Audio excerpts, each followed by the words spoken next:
Hello everyone, welcome to my channel.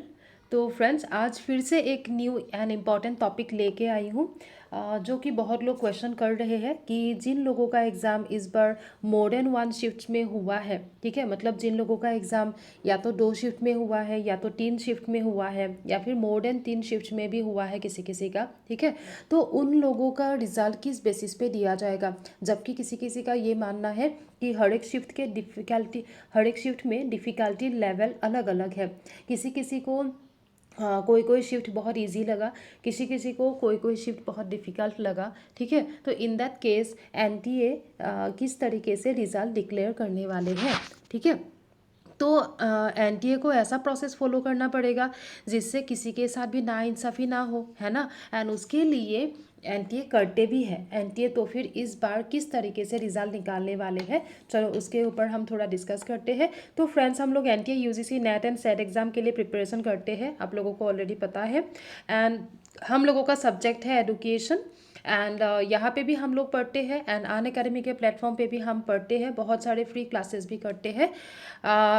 And Telegram group का नाम है ये, अगर आपने ज्वाइन नहीं किया है तो ज्वाइन कर लेना। मेरे क्लास के जो भी लिंक्स होते हैं मैं टेलीग्राम ग्रुप में भी शेयर करती हूँ, ठीक है। तो crack NTA UGC NET oblique JRF in education and Unacademy पे भी मुझे फॉलो कर लेना। फॉलो करने के लिए कोई भी कोच चाहिए तो आप डाल देना अनुकंपा, ठीक है। मतलब क्लास देखने के लिए हो या कुछ भी अनलॉक करने के लिए अन अकेडमी पे कोई भी कोच चाहिए तो आप डाल देना अनुकंपा। तो आपका क्लास हो, क्विज हो, जो भी होगा अनलॉक हो जाएगा। और जल्दी से एक ऑफ़र के बारे में बता देते हैं पहले कि अन अकेडमी पे अभी ये न्यू ऑफ़र है। ये जो ऑफ़र है आज तक वैलिड है, मतलब आज ही इनका लास्ट डेट है, ठीक है। ऑफ़र क्या है? ऑफ़र ये है कि अगर आप मिनिमम 1 साल के सब्सक्रिप्शन लेते हो एनटीए यूजीसी नेट के लिए हो या किसी के लिए भी हो, किसी भी कोई भी कैटेगरी हो आपका, अगर आप 1 साल के मिनिमम 1 ईयर के सब्सक्रिप्शन लेने पर आपको 6 मंथ्स एक्स्ट्रा दिया जा रहा है। ये फ्री सब्सक्रिप्शन आपको मिलेगा, मतलब 1 साल के साथ 1.5 साल मिलेगा। अगर 2 साल के लेते हो तो उनके साथ भी 6 मंथ्स एक्स्ट्रा मिलेगा, इस तरीके से। तो एंड उसमें आप अनुकंपा कोड लगा देना, उसमें आते हैं कि आपके पास कोई कोड है क्या डिस्काउंट के लिए, तो आप अनुकंपा कोड लगा देने से आपको 10% डिस्काउंट भी मिल जाएगा, ठीक है। तो इतना अच्छा मौका और आपको कभी भी नहीं दिया जाएगा। 1 या 2 मंथ कभी कभी दे देते हैं लेकिन 6 मंथ्स नहीं देते हैं, ठीक है। तो ये रिपब्लिक डे के स्पेशल ऑफर थे। तो अगर आपको लेना है या फिर आपके कोई जूनियर है, भाई बहन है, तो उनको बोल सकते हो, ठीक है। 1 ईयर के साथ 6 मंथ्स एक्स्ट्रा एंड अनुकंपा कोड डालने से 10% डिस्काउंट भी मिलेगा। एक ही सब्सक्रिप्शन में दोनों पेपर आप लोग देख सकते हो, ठीक है। अच्छा चलो, अभी हम लोग मेन टॉपिक पे आते हैं कि इस बार उन लोगों का रिजल्ट किस तरीके से दिया जाएगा जिन लोगों के exam more than one shift में हुआ है। तो देखो फ्रेंड्स, अगर आप लोगों को नहीं पता तो मैं बता देती हूँ कि लास्ट टाइम मतलब 2020 में भी ऐसा हुआ है। क्या हुआ है कि कोई कोई सब्जेक्ट, किसी किसी का सब्जेक्ट 2 या 3 शिफ्ट्स में भी हो चुका है, ठीक है। तो उस टाइम रिज़ल्ट, उन लोगों का रिज़ल्ट किस तरीके से दिया गया था, तो आप लोग ये देखो, ये 2020 के कट ऑफ है, ठीक है। मैंने सब कुछ नहीं डाला, जो हम लोग के मतलब के हैं वो डिस्कस करेंगे। तो 2020 के ये कट ऑफ है। हम लोगों का सब्जेक्ट एडुकेशन है, लेकिन इनके साथ मैंने कॉमर्स को भी यहाँ पे फोकस कर दिया। क्यों? क्योंकि आप देखो, कॉमर्स के पेपर लास्ट टाइम एक शिफ्ट से ज़्यादा शिफ्ट में हुआ था, ठीक है। तो फिर इसीलिए उन लोगों का रिज़ल्ट देखो कैसा कैसा आया। 99.35 है जेआरएफ का कट ऑफ, ये फर्स्ट कॉलम जेआरएफ का है, सेकेंड कॉलम नेट का है, ठीक है। नेट का कट ऑफ है 95.63, ये उन लोगों का नेट का कट ऑफ था, ठीक है। लेकिन बाकी लोगों का देखो आप, नॉर्मल बाकी लोगों का मतलब ये बाकी लोगों का परसेंटेज के अकॉर्डिंग रिजल्ट आया, इन लोगों के परसेंटाइल के अकॉर्डिंग रिजल्ट आया, ठीक है। तो परसेंटेज एंड परसेंटाइल दोनों में डिफरेंस है। मैं डिफरेंस क्या है अभी समझा दूंगी आप लोगों को। और ये देखो, हिंदी का एग्ज़ाम भी एक से ज़्यादा शिफ्ट में हुआ था, ठीक है। तो हिंदी वालों के भी रिजल्ट परसेंटाइल में आया, ठीक है। ये कैसे पता चला कि ये परसेंटाइल है? क्योंकि ये परसेंटेज तो नहीं हो सकता 99% या 100% नेट में, है ना। तो ये ये परसेंटाइल के हिसाब से रिज़ल्ट दिया गया एंड ये मेंशन भी है। और बाकी लोगों के परसेंटेज के अकॉर्डिंग आया, जिन लोगों का एग्ज़ाम एक ही शिफ्ट में हुआ था। ठीक है, चलो एक बार हम ये देख लेते हैं कि परसेंटाइल एंड परसेंटेज में क्या डिफरेंस है, फिर उसके बाद और कुछ इंपॉर्टेंट पॉइंट डिस्कस करना है। तो देखो, परसेंटेज एंड परसेंटाइल, ये परसेंटेज है, ये परसेंटाइल है। ठीक है, तो परसेंटेज एंड परसेंटाइल में क्या डिफरेंस है। मानो कि किसी एग्ज़ाम में किसी एक बच्चे को मिला 80%, ठीक है, 80%, एंड उनको किसी एक बच्चे को मिला 80 परसेंटाइल। तो इन दोनों का मीनिंग अलग अलग होता है। परसेंटेज का मीनिंग हमें डायरेक्टली समझ में आते हैं कि 100 में से इनको 80 मिला। अगर आप लोगों के नेट एग्ज़ाम में कोई लोग बोलेंगे कि मुझे 80% मिला, तो हमें क्या समझ में आएगा, मतलब 100 में से उनको 80 मिला। अगर 100 में से 80 मिला तो 300 में से कितना मिला हम इजीली निकाल सकते हैं, क्योंकि नेट में फुल मार्क्स होते हैं 300। ठीक है, तो परसेंटेज का मीनिंग वो है। परसेंटाइल क्या होता है, परसेंटाइल होता है कि आपके कितने लोगों को आपसे कम मार्क मिला है आपके सब्जेक्ट में। तो मानो कि आपका परसेंटाइल रैंक है 80, इसका मीनिंग है आपके सब्जेक्ट में जितने लोगों ने एग्ज़ाम अपीयर किया होगा उनमें से 80% लोगों को आपसे कम मार्क मिला है। ठीक है, मानो कि आपके सब्जेक्ट में 100 लोगों ने एग्ज़ाम दिया है, अगर आपका परसेंटाइल रैंक 80 है, इसका मीनिंग है कि 100 लोगों में से 80% मतलब 80 लोग ही हो गया। 80 लोगों का मार्क्स आपसे कम है, बाकी 20 लोगों का मार्क्स आपसे ज़्यादा है, या किसी किसी का इक्वल भी हो सकता है। ठीक है, ऐसा मीनिंग है इसका। तो फिर ये है कि इसीलिए दोनों का डिफरेंस होता है। ठीक है, परसेंटाइल बोलने से हमें रिज़ल्ट परसेंटेज में नहीं पता होता है। ठीक है, तो फिर देखो, अब ऐसा क्यों किया गया है कि जिन लोगों का एक से ज़्यादा शिफ्ट में एग्ज़ाम हुआ है उन लोगों के रिज़ल्ट क्यों परसेंटाइल में दिया गया। तो देखो, तो ऐसा है कि नहीं तो जैसे जो कोई कोई लोग अभी बोल रहे हैं कि फर्स्ट शिफ्ट में एग्ज़ाम इजी है या फिर सेकंड शिफ्ट में इजी है। ठीक है, तो अगर जिस शिफ्ट में इजी होगा उसमें तो परसेंटेज भी हाई जाएगा, है ना। एंड जिस शिफ्ट में कम मतलब डिफ़िकल्टी लेवल ज़्यादा है, जो शिफ्ट डिफ़िकल्ट है तो फिर उनका तो परसेंटेज कम जाएगा, है ना। तो ऐसा होने से अगर डायरेक्टली हम परसेंटेज के अकॉर्डिंग मार्क्स देंगे, उनका रिज़ल्ट दिया जाएगा, तो वो नाइंसाफ़ी हो जाएगा, है ना। तो इसीलिए क्या किया जाएगा, मानो कि जिनका फर्स्ट शिफ्ट में एग्ज़ाम हुआ है, इनके जो टॉपर है इनको मिला मानो कि 222 आउट ऑफ 300। ठीक है, एंड जो सेकंड शिफ्ट है, मानो कि ये लोगों को डिफ़िकल्ट लगा, तो मानो कि इनके टॉपर को मिला 206। ठीक है, 300 में से। तो फिर ऐसा है कि इन लोगों के जो ये टॉपर है इनके मार्क्स को 100 माना जाएगा। मतलब बाकी लोगों के जो मार्क्स है इस शिफ्ट में, बाकी लोगों के जो मार्क्स है उनके मार्क्स इस पर्सन के अकॉर्डिंग किया जाएगा जिनको हाईएस्ट मार्क मिला। ठीक है, हाईएस्ट मार्क को 100 मान लेते हैं। यहाँ पे भी 206 जिसको मिला ये टॉपर है, तो इनके मार्क्स को 100 माना जाएगा। ठीक है, एंड बाकी लोगों के मार्क्स इनके कंपैरिजन पे निकाला जाएगा। ठीक है, तो फिर मतलब ऐसा है कि इस शिफ्ट में भी ये टॉपर है, इसमें ये टॉपर है, तो ये जो टॉपर है ये भी बोलेगा कि मुझे 100 परसेंटाइल मिला, और ये टॉपर भी बोलेगा कि मुझे 100 परसेंटाइल मिला। फिर हमें ये नहीं पता चलेगा कि किसका मार्क्स के अकॉर्डिंग किसका ज़्यादा था कम था।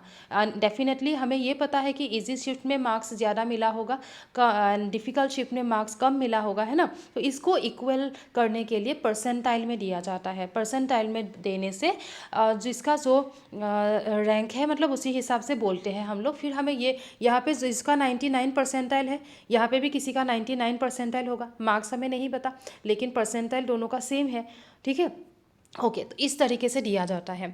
तो एंड परसेंटाइल निकालने के लिए फॉर्मूला भी है, एनटीए वो फॉर्मूला यूज़ करके परसेंटाइल निकालेंगे। ठीक है, फिर उसके हिसाब से डिसाइड किया जाएगा। नेक्स्ट हम आते हैं कि अब रिज़ल्ट कैसे दिया जाएगा। मानो कि परसेंटाइल में निकाल लिया, फिर दोनों शिफ्ट में कौन कौन किस किस को लिया जाएगा।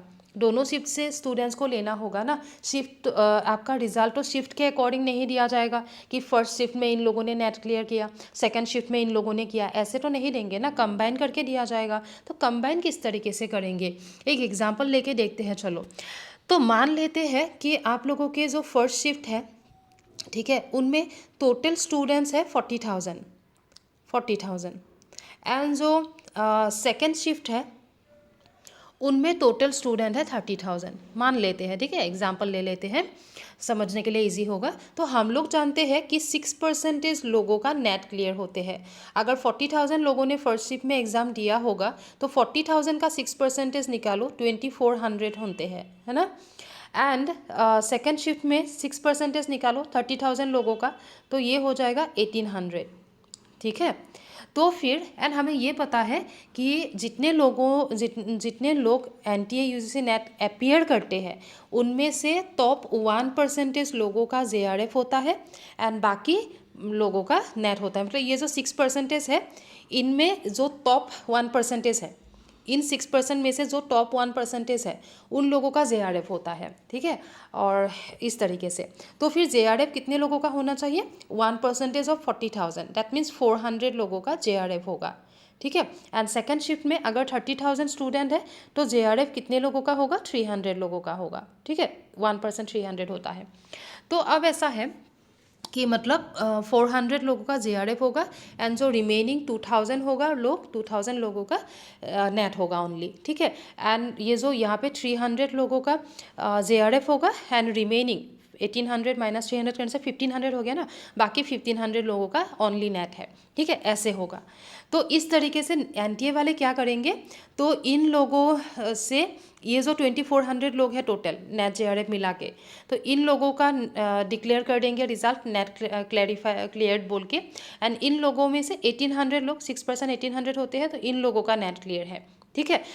तो अब क्या है कि अभी आप देखो कि मतलब NTA वाले इस तरीके से तो नहीं देंगे ना, फर्स्ट शिफ्ट में 2400 लोगों का क्लियर हुआ, सेकंड शिफ्ट में इतने लोगों का नहीं देंगे। वो कैसे देंगे, 2400 प्लस 1800 करके कितना हो गया टोटल हो गया 4200 ना। तो वो लोग ऐसे देंगे कि 4200 लोगों का नेट क्लियर हो गया, ऐसे देंगे, ठीक है।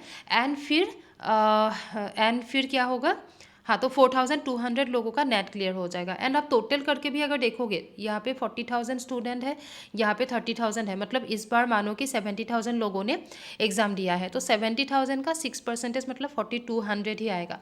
वो 4200 कैसे कैसे लिया जाएगा, दोनों शिफ्ट में से 6% लिया जाएगा। तो ओवरऑल इसका मीनिंग है टोटल जितने स्टूडेंट ने दिया है उस सब्जेक्ट में उन लोगों का 6% ही होते हैं, ठीक है। ऐसा मैंने इतना तो आप लोग जानते हो ना कि यहाँ से 6% लिया, यहाँ से 6% लिया, दोनों को कंबाइन किया तो वो 12% मीन नहीं करते हैं, ठीक है, वो 6% ही होते हैं टोटल का।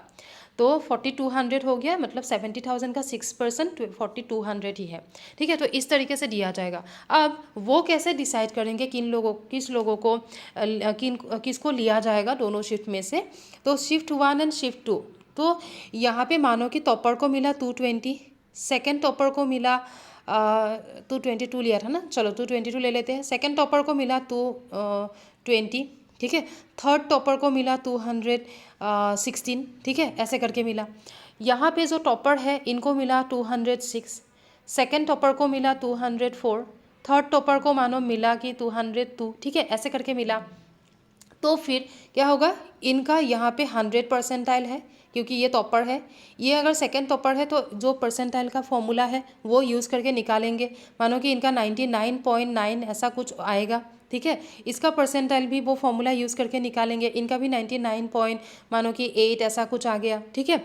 तो यहाँ पे भी इसी तरीके से ये होगा 100 परसेंटाइल, ये होगा 99.9 जैसा इसका आएगा, तो इसका आएगा 98 पॉइंट समथिंग आएगा, ठीक है। तो इस तरीके से तो NTA डिसाइड करेंगे कि यहाँ पे 6% मतलब टोटल 2400 लोगों को देने वाले हैं ना, तो टॉपर से 2400 लोग कितना तक आते हैं वो डिसाइड कर लेंगे, मतलब उसी हिसाब से कट ऑफ होगा। मानो कि 180 तक आए हैं टॉप, इनका रैंक है 1, इनका सेकंड, इनका थर्ड, ऐसे करके 2400 नंबर तक जितने लोग आएंगे, ठीक है, उसके हिसाब से कट ऑफ डिसाइड किया जाएगा। एंड यहाँ पे भी इस तरीके से होगा, ठीक है। तो ऐसे करके रिजल्ट दिया जाएगा आप लोगों को परसेंटाइल के अकॉर्डिंग, ठीक है। तो होप कि आप लोगों को समझ में आ गया होगा। फिर भी अगर इसी को ही नॉर्मलाइजेशन बोलते हैं, ठीक है, मतलब एनटीए वाले नॉर्मलाइजेशन परसेंटाइल के अकॉर्डिंग करते हैं। अभी भी कुछ डाउट है तो कमेंट सेक्शन में कमेंट कर देना, मैं डेफिनेटली आप लोगों के डाउट क्लियर करने के लिए कोशिश करूँगी। ठीक है,